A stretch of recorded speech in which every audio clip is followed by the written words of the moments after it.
So, I know it's been a minute, but I can't remember half the time to do videos, but I was going to talk about where some of my stuff comes from. So, I am not paid by anybody. I don't get some kind of discount for talking about it. None of that crap. But I try to buy local as much as I can. My plugs, they came from Advanced Auto Parts. They're the only people that had them in stock.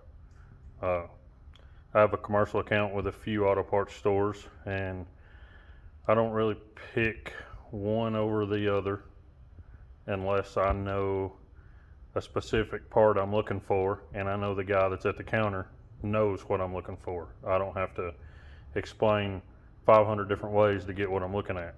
So these came from Advance. My buddy at the commercial counter hooked me up on them. Heim joints and my shock pins came from PPM. PPM is 30 minutes, 45 minutes up the road at Rockwood. They also checked my shocks because this car is a 06 model, but it was updated in 16 because that's the date on almost all the suspension. They said my shocks are dead on the money, which is awesome. I will buy from PPM anything I can buy. I got a buddy named Hunter that works up there. Their parts are usually half the price and twice the quality of any other place, and they're made here in Tennessee.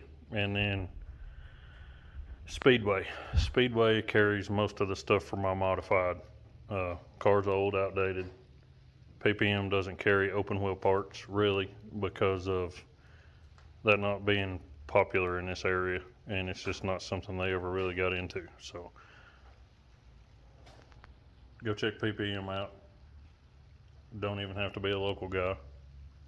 And then Speedway usually gets me my parts in 2 to 3 days. So that's where most of my junk comes from. But I'm going to get off here, get this together, hopefully go racing this weekend. I'll tell you something else that's frustrating. That shock pan was seized up in this eyelet. This eyelet wouldn't spin, wouldn't turn, wouldn't do anything. Like completely seized up from where the guy that had this car never cleaned anything, never pressure washed anything, never greased anything, and I had to cut my control arm to get that pin out. So I get to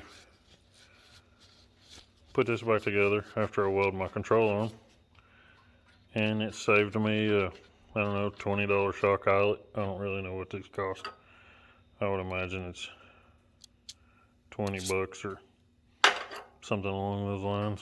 But anyway, saved myself some money and got new shock pins from PPM. So now I can put the front end back together finally.